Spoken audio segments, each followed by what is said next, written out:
Dərsimizin adı, belədir, dərsimizin adı olur, qazlarda elektrik cəryanı. Qazlarda elektrik cəryanı. Uşaqlar, adi halda qaz elektrik cəryanı keçirmir. Adi halda, bu havada düzdür. Adi halda havada cəryan yaranmayacaq. Onun yaranması üçün mənə şərtlər ödənməlidir. Əvvəlcə bilmək ki, qazda elektrik cəryan nə cür yaranır?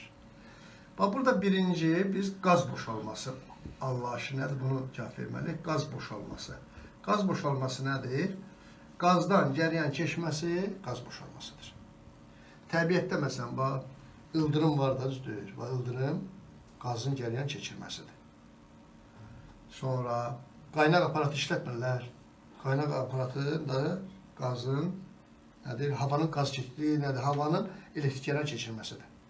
Sonra paltarları, məsələn, sintetik paltarlar var, geyib çıxardığında sürtünmə nəticəsində yüklənir, o da çırtıltı əmələ gəlir. Qaranlıq otaqsızda bir də beləcə isqirabı, qığılcım əmələ gəlir. Bu da havanın nədir? Cəryan keçirməsidir. Qazdan cəryan keçməsi qaz boşalmasıdır. İndi biz nə cür edək ki, qaz cəryan keçirsin? Qazın cəryan keçirməsi üçün qazdan eləməliyik, yük daşıyıcılar yaratmalıyıq. Qazda yük daşıyıcılar yaratmalıyıq. Yük daşıyıcılar nə cür yaradarıq? Yük daşıyıcılar nə cür yaradarıq? Bax, ya qazı qızdırarıq. Qazı qızdırsaq, isti enerji hesabına qaz iyonlaşacaqdır, başlayacaq cəryan keçirəcəkdir. Yaxud qazı heç şüalandırmalıyıq. Nə şüalandırarıq? Enerjisi böyük olan şüalarla. Məsələn, ultraviyolət şüanın enerjisi böyükdür, qazı iyonlaşdıra bilər. Rentgen şüasıdır, qamma şüalardır. Bunlar qazı, bu şüalar qazı iyonlaşdırır. Deməli, qazı iyonlaşdırmaq üçün ya qızdırmalıyıq, ya da enerjisi böyük olan şüalarla şüalandırmalıyıq. Şüalandırda nə olur? Qaz iyonlaşır. Bax, qazı iyonlaşdırmaq, əsas ki, burada bir anlayış var, onu da dərd verib. Qazı, deməli, iyonlaşma enerjisi nədir? İyonlaşma enerjisi. İyonlaşma enerjisi. Neytral atomdan, belə işarələyəcək, W iyonlaşma. Neytral atomdan, bu neytral atomdur, bu nüvvədir, elektrondur. Neytral atomdan elektronu qopartmaq üçün lazım olan minimal enerji iyonlaşma enerjisidir. Bax, burada iyonlaşırsaq, bu atomu iyonlaşırsaq, neytral atom düzdür. Bu neytral atomu iyonlaşdırsaq, nə əmələ gələcəkdir? Bax, müsbət iyon əmələ gələcək və bir də, bu oldu müsbət iyon, bir də nə əmələ gələcək? Elektron əmələ gələcək. Görürsünüz. Bu oldu iyonlaşma. Neytral atomdan elektron qopartmaq üçün sərf olunan minimal enerjiyə iyonlaşma enerjisi deyilir. Neytral atom iyonlaşanda müsbət iyondan elektron əmələ gəlir. Bu iyonlaşma enerjisi asılıdır elektronla bu nüvə arasındakı Coulomb qarşıtı təsirinə asılıdır. Ona görə hər elementin özünün konkret iyonlaşma enerjisi var. İyonlaşma enerjisinin qiyməti az olduğuna görə onun elektron voltlarla ölçür. Məsələn, 5 elektron volt, 2,7 elektron volt və s. Aydın oldu. İyonlaşma nədir bildiniz də düzdür. Bunun iyonlaşmanın tərs prosesi də vardır. İyonlaşmada yük daşıyıcılar yaranır. İyonlaşmanın tərs prosesi rekombinasiyadır. Rekombinasiya nədir? Baxın, müsbət iyonla elektron qarşılaşsa, bu prosesin əsli baş verəcək, düzdür. Müsbət iyonla elektron qarşılaşsa, neytral atom əmələ gətirəcəkdir. Buna deyirlər rekombinasiya prosesi. Rekombinasiyada buradakı birləşən zaman enerji ayrılır. Enerji çox vaxt, məsələn, şua şəklində, elektromat dağlar şəklində nədir? Ayrılır. Aynı oldu. İndi yekunlaşdıq da, qazda yük daşıyıcılar nədir? Qazda yük daşıyıcılar müsbət iyonlardır, elektronlardır. Bir də belə olur, neytral atom özünə bir elektron birləşdirə bilir, bu prosesdə olur, az ehtimalla da, yenə də olur. Neytral atom özünə elektron birləşəndə mənfi iyon əmələ gəlir. Deməli, qazlarda yük daşıyıcılar müsbət iyonlardır, mənfi iyonlardır və elektronlardır. Aynı oldu. Bir neçə anlayışı deməli aydınlaşdırdıq. Burada bir termin də var, anlayış belədir, zərbə iyonlaşma. Zərbə iyonlaşma nədir? Elektrik sahəsində yüklü hissəci elektronu məsələn, elektronu sürətləndirəndə, tutaq ki, elektrik sahəsini belə yönətmişik, intensiv belə yönəlibdir. Burada elektron daxil eləsə, elektron cəhət daxil olsa bura, buna təsirdən, elektron təsiri F bərabərdir, Y qüvvəsi təsir edəcəkdir. Elektron A bərabərdir. deməli, Y bölünsün M təcil alacaq. Elektron sürəti artacaqdır. Sürəti artdığına görə elektron kinetik enerjisi artacaqdır. Elektron tutaq ki, gəldi və burada neytral atomla toqquşdu. Və burada toqquşdu. Burada zərbə zamanı elektronun kinetik enerjisi iyonlaşma enerjisinə bərabər olsa və ya ondan böyük olsa, elektron burada vuracaq bu neytral atomu iyonlaşdıracaq. Əmələ gələcəkdir müsbət iyon və 2 dənə nədir? Elektron. Buna deyəcək biz zərbə iyonlaşma. Bu şərtdə adlanır zərbə iyonlaşma şərti. Burada deməli, bərabər olan halda belədir, bax, Y kinetik bərabərdir, minimal enerji burada, Y kinetik minimal olacaqdır, W iyonlaşma. Y kinetik yerinə nə yaza bilərik? Elektrik sahəsində sürətləndirir üçün, bax, kinetik enerji yerinə YO yazacaq. O, bu nöqtə ilə zərbə anındakı nöqtə arasındakı potensiallar fərq edir. Deməli, Y bərabərdir, U bölünsün D olduğuna görə gərcinin yerinə Y vurulsun D və yaxud Y, D də yazırlar. Bax, el də yazır, el yazır. Kitablar çox el yazırlar, el yazar. El nədir? El iki ardıcıl toqquşma arasındakı orta məsafədir. Ona deyirlər sərbəst qaçış yolunun orta uzunluğu.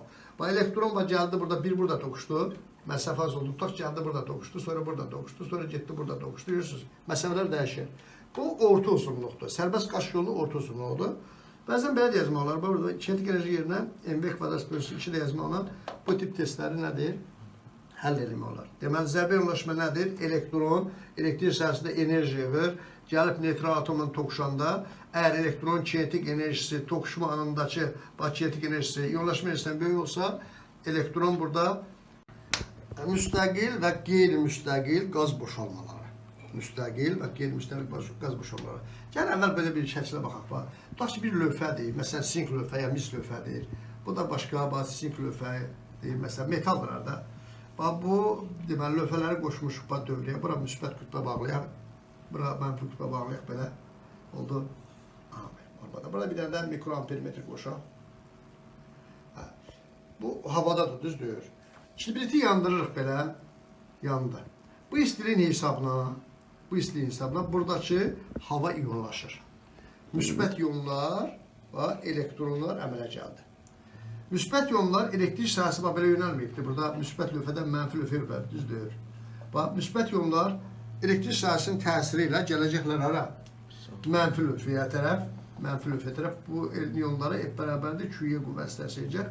Elektronlara da bu istiqamətdə F bərabərdir Y-yə qüvvəsi təsir edəcək. Gələcəklər müsbət lövhəyə tərəf. Görürsünüz, elektronlar müsbət lövhəyə tərəf gələcəklər. Müsbət iyonlar da mənfi lövhəyə tərəf. Burada cəryan oxacaqdır. Ampermetr, mikroampermetrin əqrəbi azcana başlayacaqdır, yemək edəcəkdir. Mən dövrədə cəryan axır da, düzdür. Bu oldu qazdan qaz boşalması. Kibrit sönsə, proses dayanacaq da, düzdür. Nə qədər kibrit yanır, cəryan var, kibrit sönəndə olacaq cəryan nədir? Olmayacaq.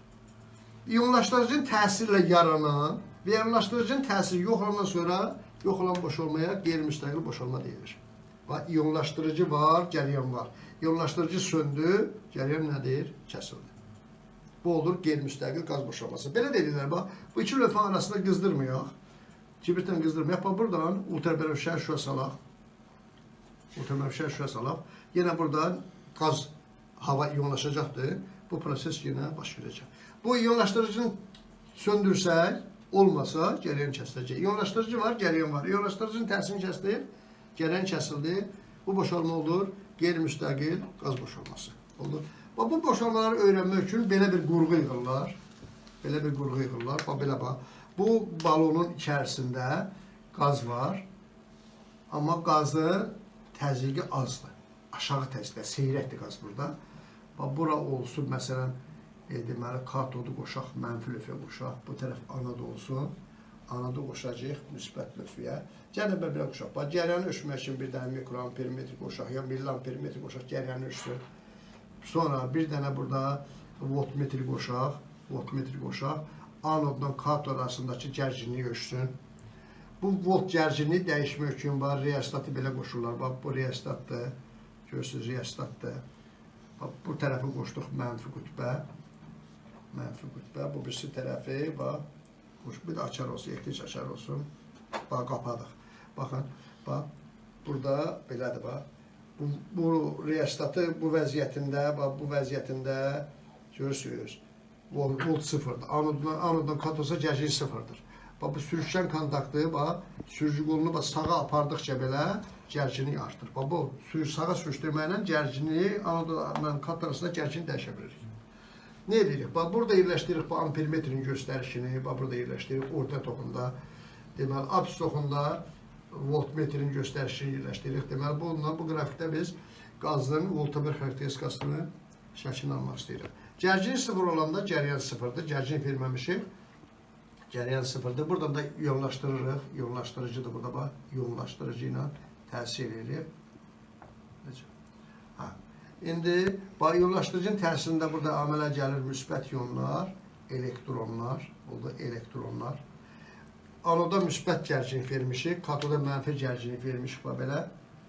Elektrik sahəsi intensivliyi, bax, müsbətdən mənfiyə yönəlib, bax, bu istiqamətdə yönəlib.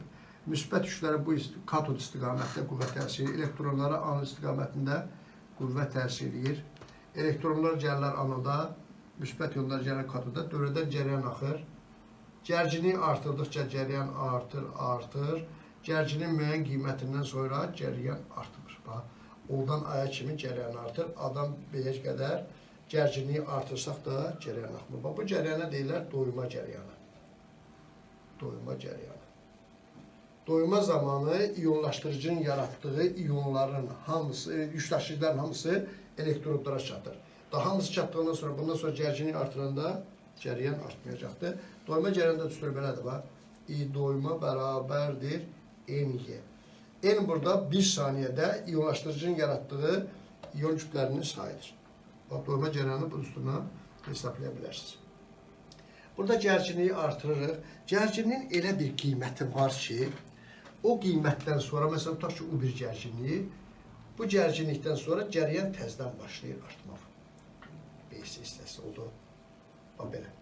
Yəni, bu qrafiki araşdıran, bax, o AB hissəsində bura deyirik qeyri-müstəqil.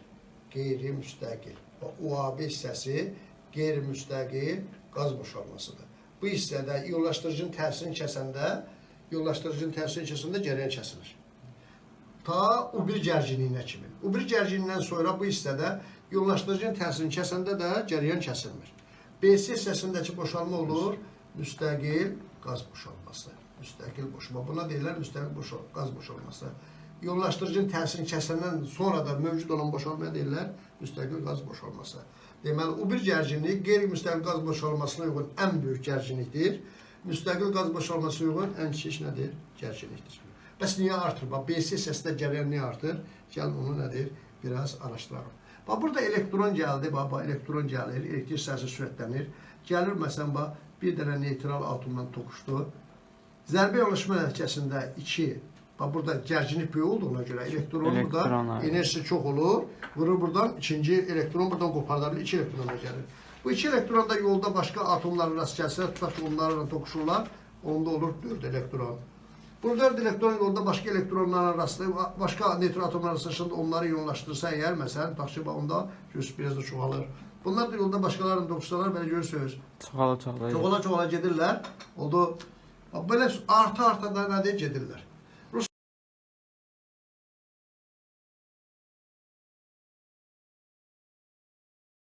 Olmasının uşaqlarda deməli hansı növləri var? Müstəqil qaz boşalmasının hansı növləri var? Gəlin bir-iki cümlədə onun haqqında deyək. Birinci var taclı boşalma. Taclı boşalma. Birinci taclı boşalmadır. Çox vaxt belə yazılır. Taclı boşalma iti metal ucda əmələ gəlir. İti metal ucda yazılır. Belə yazılır. Bizdə atmosfer təzyiqində olur da. Atmosfer təzyiqində.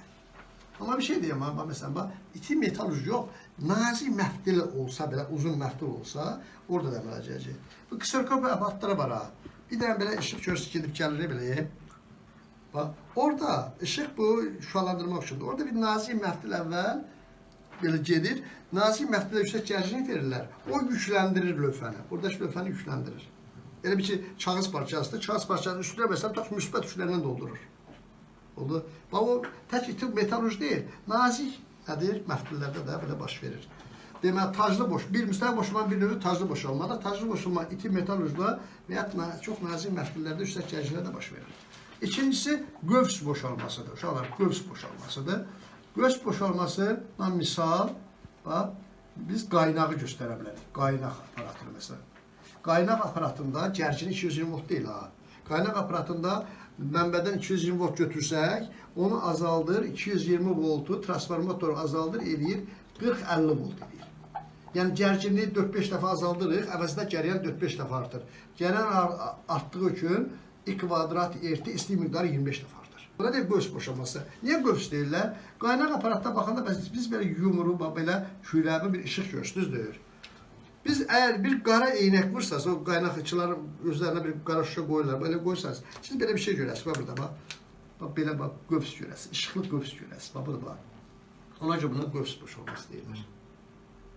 Biri bunların məsələn elektrodursa, bu elektrodursa, bu nəsə yapışdırmaq istəyirsə, qaynaq birisi odur. Bax, burada belə işıq, bax, bu formada olacaq, bax. Buna deyilir qövs boşalması. Üçüncü olur, qığılcımlı boşalma.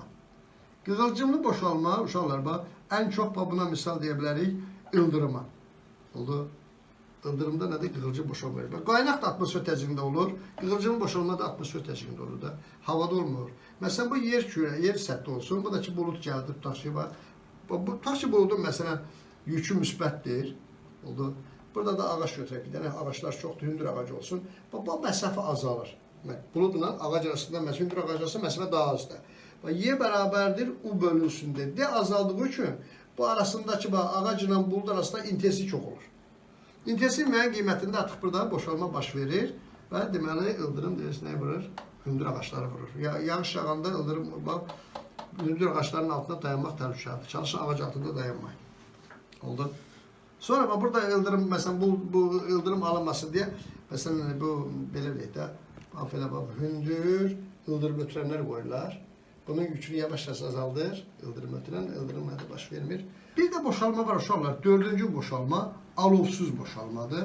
Bu artıq insanların nədir, bu düzəldirlər ha, reklam borlarında durur. Məsələn, şəhərdə görürsünüz, yazırlar, filan kitab evi, filan mağaza, filan şadlıq evi, filan metro, qazla yazırlar da. Özdə belədir, alovsuz boşalmada balonun içərisindəki təzyiqi azaldırlar, havanı çıxardırlar. Bura doldururlar, məsələn, təsiz qaz. Neon da doldura bilərlər, argon da doldura bilərlər, kripton da doldura bilərlər.